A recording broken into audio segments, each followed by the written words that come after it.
Millennials और generation जी ज्यादा open है towards the animation medium of storytelling, मगर इंडिया के केस में it has always been neglected as something, ये बच्चों की चीज है। Without realising some of the best works of fiction, world building, characters anime medium में छुपे बैठे हैं वेटिंग टू बी एक्सप्लोर्ड। लेकिन आज की बात करें तो एनिमे का क्रेज इंडिया में has grown drastically. Global anime industry के लिए इंडिया सेकंड लार्जेस्ट मार्केट बन चुका है। डीमन स्लेयर और जुजुत्सु काइसन ने ना जाने कितने इंडियंस को एनिमे से इंट्रोड्यूस कराया है। इससे पहले कि बिना किसी मेजर स्पॉइलर के मैं ये एक्सप्लोर करूं, ऐसा क्या है इन दोनों में कि लोग खींचे चले आ रहे हैं। मेरे ख्याल से हमें एनिमे को इंडिया के कॉन्टेक्स्ट में थोड़ा जान लेना चाहिए। एक नहीं कई सालों से जारी है दरिंदगी का वो खेल।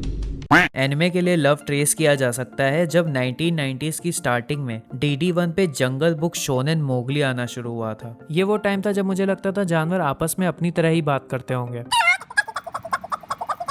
और 90s में ड्रैगन का बेटा टारो, रोबोटेक जैसी सीरीज ने इंडिया में एनिमे की शुरुआत करी। और 2000 के बाद से पोकेमॉन, बेब्लेड और नारुतो ने ना जाने कितने लोगों को एनिमे से इंट्रोड्यूस कराया। और मोस्टली ये सारी anime came under the category of shonen, जिनकी टारगेट ऑडियंस भले ही 12 से 18 हो, बट खास बात यह है कि they can be enjoyed by almost anybody. मैं अपनी बात करूं तो मेरे लिए ड्रैगन बॉल जी की फाइट्स पहली मेजर एनिमे फाइट्स थी, और तब मैं ये चीज अपने इकलौते 2 दोस्तों के बीच हाइप किया करता था। और जब भी लड़ाई का टाइम आता था तो ऐसा फील होता था जैसे मैं किसी रेस्टोरेंट में ऑर्डर करके बैठा हूँ और वेटर ये आदमी है। 3-4 एपिसोड की चीज अब 20-30 एपिसोड तक खींचेगी, तो बाकी का टाइम गया तो गया कहाँ? एक दूसरे को घूरने में गया और कहाँ।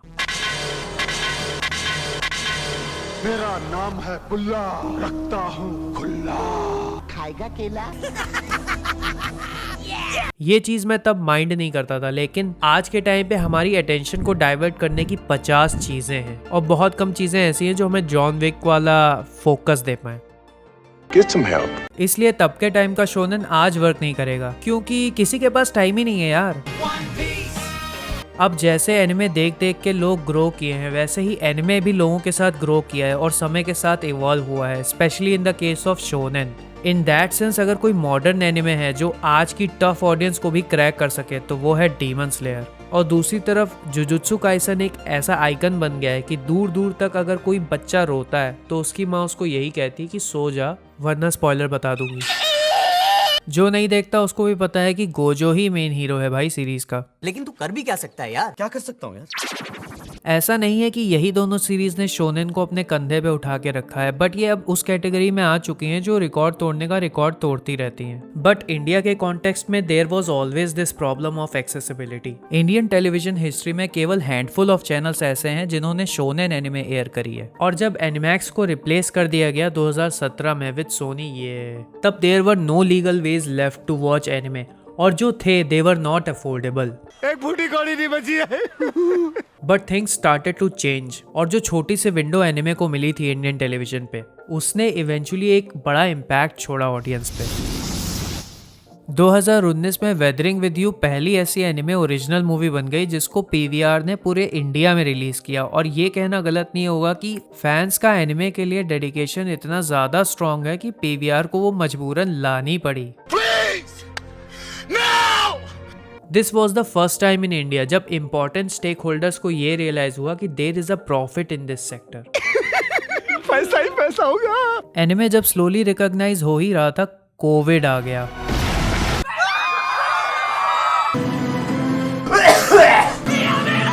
दो 2016 से जियो ने अपने सारे भारतीय सज्जनों को इंटरनेट पे खुली छूट तो दे ही दी थी, जिससे बहुत से लोगों ने दुनिया भर में अपनी छाप छोड़ी। तो जब लॉकडाउन और अफोर्डेबल इंटरनेट का डोज सबको मिला, then we all saw the rise of OTT। घर पे रहते रहते ना जाने कितने बच्चों ने अपने माँ बाप को जाना और माँ बाप ने एक दूसरे को जाना। अब इतनी जान पहचान के बीच में नेटफ्लिक्स और प्राइम वीडियो जैसे भी कूद पड़े कि भाई थोड़ी जान पहचान तो हमसे भी कर लो। कोइंसिडेंस की बात तो यह है कि जब पूरे इंडिया में OTT का बूम हो रहा था, उससे एक ही साल पहले डीमन स्लेयर रिलीज हुआ था और 2020 में जुजुत्सु काइसन रिलीज हुआ। इसको कहते हैं शानदार टाइमिंग। जुजुत्सु काइसन 0 और म्यूगेन ट्रेन का क्रेज इंडियन थिएटर्स में देख के एक चीज तो पक्का हो गई, पब्लिक स्पेस में अब एनिमे को कार्टून बोल देना पहले से ज्यादा रिस्की हो गया है। अबे ये तो बस कार्टून है। ये दोनों शोज नेटफ्लिक्स के टॉप 10 में रहे हैं। इससे ये सवाल उठता है कि आखिर इंडिया में ये इतना ज्यादा क्यों देखे जा रहे हैं, और more importantly should you care? इस चीज के पीछे 3 बड़े रीजंस हैं जिनको मैं इस वीडियो में आगे एक्सप्लोर करने जा रहा हूँ, और उसी प्रोसेस में तुमको इस चीज का आंसर भी मिल जाएगा why you should go and watch demon slayer and jujutsu Kaisen. दोनों की स्टोरी एकदम सिंपल तरीके से शुरू होती है। तांजीरो की पूरी फैमिली को कोई डीमन मार देता है और उसकी बहन खुद डीमन बन जाती है। अब उसे अपनी बहन को नॉर्मल बनाना होता है। राखी मुबारक हो बहना। यार पैसे अभी नहीं है लेकिन बाद में देता हूँ। Can you guess demon slayer में क्या होता होगा? डीमन स्लेयर में क्या होता होगा? जुजुत्सु काइसन में कर्स्ड स्पिरिट्स होते हैं जिनको देसी भाषा में भूत, प्रेत या बुरी आत्मा भी बोल सकते हैं। उनको खत्म करने के लिए सॉर्सरर्स एग्जिस्ट करते हैं। यूजी अपने दादाजी की आखिरी इच्छा को फॉलो कर रहा होता है। जोक्स असाइड, उनकी आखिरी इच्छा होती है कि यूजी अपने से कमजोरों की मदद करे। अब तुम ये सोचोगे कि सिंपल स्टोरी का क्या फायदा है। Okay, think it this way. एक टाइम पे 2 बड़े नॉर्मल लोग थे जिन्होंने कभी एनिमे नहीं देखी थी। फिर दे डिसाइडेड कि यार चलो ट्राई करते हैं। अब पता नहीं उनके दिमाग में कुछ आया और उन्होंने सबसे पहली एनिमे उठा के देखी तो वो थी सीरियल एक्सपेरिमेंट्स लेन। भाई ये क्या दिखा दिया तूने? क्या हुआ, बढ़िया नहीं लगी क्या? अबे कुछ समझ ही नहीं आया। यही अगर इन्होंने अपनी पहली एनिमे जुजुत्सु काइसन देख ली होती तो भाई कुछ और रिजल्ट होता। भाई बहुत बढ़िया चीज दिखाई है तूने, बढ़िया लगी ना? वैसे मेरी शक्ल गोजो से मिलती है ना? किधर जा रही है? तेरा गोजो इधर है। स्टोरी और कैरेक्टर्स को फॉलो करना इसमें इजी है, तो जो लोग सीजन 1 के बीच में भी ज्वाइन करते हैं, एक ही 2 एपिसोड में they can get the gist of the story. और डीमन स्लेयर की स्टोरी लाइन तो इतनी सिंपल है कि दूध पीता हुआ बच्चा भी देखेगा तो उसको भी समझ में आने लगेगा। इस वजह से हर न्यू कमर के लिए ये एक अच्छी गेटवे एनिमे भी है। इतने सालों से एनिमे देखते हुए मैंने एक चीज सीखी है कि अगर कोई मल्टीपल सीजन्स की एनिमे है तो उसका एक हुक पॉइंट होता है जिसको रीच करने के बाद इंसान फुली स्टोरी में इन्वेस्टेड हो पाता है। अटैक ऑन टाइटन में वो चीज अगर फर्स्ट एपिसोड में आ गई और वन पीस में 37th एपिसोड पे, तो डीमन स्लेयर और जुजुत्सु काइसन में वो पॉइंट मैंने रीच किया जब मैं सेकंड सीजन पे आया। ऐसा नहीं है कि पहला was not entertaining, but it was more of a setup season, और उसमें अगर एक चीज लैक कर रही थी मेरे लिए पर्सनली तो इट वॉज थ्रिल। और सेकंड सीजन ने जो मुझे थ्रिल दिया, I have not experienced it from a long time. अब मैं एक एग्जांपल देता हूँ बहुत ही माइनर से स्पॉइलर के साथ। डीमन स्लेयर के सीजन 2 में एक पर्टिकुलर मोमेंट है जब तांजीरो को एक डीमन पैरालाइज करने के बाद उसको ड्रीम वर्ल्ड में भेज देता है, बट तांजीरो उस जगह से वापस बाहर आ जाता है। अब सोचो कैसे? यही चीज डीमन भी सोच रहा होता है, भाई यहाँ पे क्या हो रहा है? तो एज अ शॉक वहां से बाहर निकलने और अपनी बॉडी पे फिर से कंट्रोल पाने के लिए तांजीरो को उस वर्ल्ड में सुसाइड करना पड़ता है। और जब ऐसा वो एक बार नहीं बार बार करता है तब I was like what the hell. Fight की intensity, I was not expecting that just caught me off guard. और जुजुत्सु काइसन में चोजो वर्सेस इटाडोरी की हैंड टू हैंड फाइट, उसकी कोरियोग्राफी देखते हुए मेरे मन में एक ही चीज हर 5 सेकंड में आ रही थी। अब फाइट की बात चल ही रही है तो मैं सेकंड पॉइंट पे आता हूँ। इन दोनों में से अगर लेफ्ट वाला एनिमेशन तुमको अट्रैक्टिव लग रहा है, जब पूरे वर्ल्ड में इस शो की अल्ट्रा स्लिक स्टाइल ने लोगों को अपनी तरफ खींच के रखा है, तो India is not an exception. For instance, look at the character of Gojo, the literal manifestation of swag. किमी नो नावा के स्काई जैसी सुंदर तो सिर्फ इसकी आंखें हैं। बेसिकली हर कैरेक्टर जुजुत्सु काइसन का इतना बेहतरीन ड्रॉन आउट है कि जिन्होंने एनिमे नहीं भी देखी है वो भी इनके वॉलपेपर लगा के घूमते हैं। और डीमन स्लेयर की अपनी अलग पर्सनैलिटी है। इसमें सबसे ज्यादा स्टाइलिश कैरेक्टर हाशिराज हैं। वो इसलिए कि एक तो वो ओपी हैं, दूसरा सारे कोई ना कोई नेचर के एलिमेंट को रिप्रेजेंट कर रहे होते हैं, जैसे फायर, वाटर एक्सेट्रा, जो कि इतना यूनिक है कि जब 100 यूनिक कॉन्सेप्ट मरे थे तब ये पैदा हुआ था। मेन पॉइंट ये है कि प्रेजेंटेशन मैटर्स अ लॉट। लोगों को जो अच्छा दिखता है उसके पीछे जाते हैं, और एनिमे इंडस्ट्री में जुजुत्सु काइसन और डीमन स्लेयर की एनिमेशन क्वालिटी किसी से नहीं छुपी है। और आजकल इंस्टाग्राम और किसी भी सोशल मीडिया में एनिमे की रील्स इतनी ज्यादा बन रही हैं कि मोदी जी तक के फीड में पहुंच जाता होगा। वाह क्या सीन है। हर इंच से इन दोनों शोज के स्टाइल टपकता है, और सबसे बेस्ट जगह है शो ऑफ करने की तो वो है फाइट। एज ह्यूमंस हम सब एक तरीके से हार्ड वायर्ड हैं to enjoy the concept of combat, और ऐसा जरूरी नहीं कि उस वायलेंस की ही तरफ हम अट्रैक्टेड हैं, but rather the drama surrounding it is the main pull factor. Good fights have greater meaning and purpose to them and can elevate the story.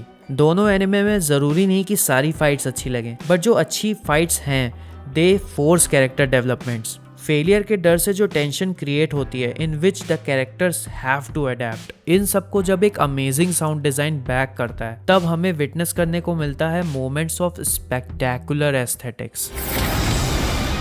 और किसी मीडियम में इतनी फ्लेक्सिबिलिटी नहीं है जितनी एनिमेशन में होती है to get that perfect shot. इतना सब देखने के बाद so many of us like to talk about it, share what we have just watched, and that leads me to my third point. जब हाइप ट्रेन शुरू होती है तो उसकी आवाज सबके कानों तक जाती है, सबके कानों तक जाती है, सबके कानों तक जाती है, सबके कानों तक जाती है। और अक्सर होता यह है कि शोज की क्वालिटी के बजाय हाइप हमारे एक्सपीरियंसेस को डिक्टेट करता है, और उस चीज के पीछे का रीजन सिंपल है, इट्स एक्सपेक्टेशंस। एक्सपेक्टेशन उस मच्छर का नाम है जिसको जितना भी मार लो वो नहीं मरेगा, वो कान के पास आके बकैती करता ही रहेगा। तो जब भी मैं कुछ देखता हूँ आई ट्राई माई बेस्ट कि मैं एक ओपन माइंड के साथ देखूं और एक्सपेक्टेशंस को रोकूं फ्रॉम रनिंग वाइल्ड। बट किसी चीज के बारे में रिपीटेडली तारीफ सुनने के बाद हाई एक्सपेक्टेशंस ना रखना बड़ा टफ हो जाता है। तो जब I was watching entertainment district arc of demon slayer I had my share of expectations. लेकिन पता है सबसे ज्यादा बेस्ट क्या फील होता है, जब आप कुछ देखते हो और वो ऑलरेडी उन हाई एक्सपेक्टेशंस के बार को भी शैटर कर दे। एक टाइम मैं टीवी से दूर बैठा हुआ देख रहा था, फिर कब मैं टीवी के सामने जाके खड़ा हो गया आई डिडंट इवन नोटिस्ड। उस टाइम अगर स्क्रीन पे जॉन विक वाला फोकस आ जाए तो डोंट बी सरप्राइज्ड। जो लड़ाई मैंने विटनेस करी थी it was like nothing I have ever seen in anime. ये ऐसा मैजिक था जो एनिमे मीडियम ही पुल ऑफ कर सकता है, क्योंकि कुछ टेक्निकल एस्पेक्ट्स ऐसे होते हैं फिल्म मेकिंग के जो लाइव एक्शन में पॉसिबल नहीं होते। ये सिर्फ एक एपिसोड की चीज नहीं थी, ये सीरीज ऑफ एपिसोड्स थे which felt like a chain reaction till the last episode which in itself was a nuclear blast। जब तुम कुछ ऐसा देख लेते हो कि उसके अलावा बाकी चीजें दिमाग में चलना बंद हो जाएं, देखने से पहले भले ही इंटेंशन तुम्हारी एक छोटे से ब्रेक की हो या एक गुड टाइम की, but you and up with such an immersive experience कि उसको एस्केपिज्म बोलना भी गलत नहीं होगा। और उस लेवल का एंगेजमेंट जो माइंड को एक इल्यूजन में डाल दे कि तुम भी वहीं मौजूद हो, उसी वर्ल्ड का पार्ट हो, और वो भी कुछ सेकेंड्स के लिए नहीं बल्कि पूरे पूरे मिनटों के लिए, is not something you should miss out on. अगर किसी चीज की हाइप होती है तो इट्स नॉट 100% कि वो चीज सभी के साथ बराबर रेजोनेट करे, बट इस चीज की प्रोबेबिलिटी जरूर बढ़ जाती है कि उस चीज में तुमको कुछ ऐसा मिल जाए जो तुम्हें अच्छा लग जाए। डीमन स्लेयर और जुजुत्सु काइसन की स्टोरी और कैरेक्टर्स इतने ज्यादा डीप नहीं है जितने कई सीरीज में तुमको मिल जाएंगे, बट इस लेवल का एग्जीक्यूशन शायद ही मिले। तो अगर इन दोनों से कुछ एक्सपेक्ट करना है तो ये करो कि एनिमेशन, पेसिंग। बस आखिरी में यही कहूंगा कि अगर एनिमे फाइट्स जरा भी पसंद है या in general action based narrative जमता है तो इन दोनों शोज को देखो और खुद डिसाइड करो कि ये हाइप के वर्थ इट हैं या नहीं।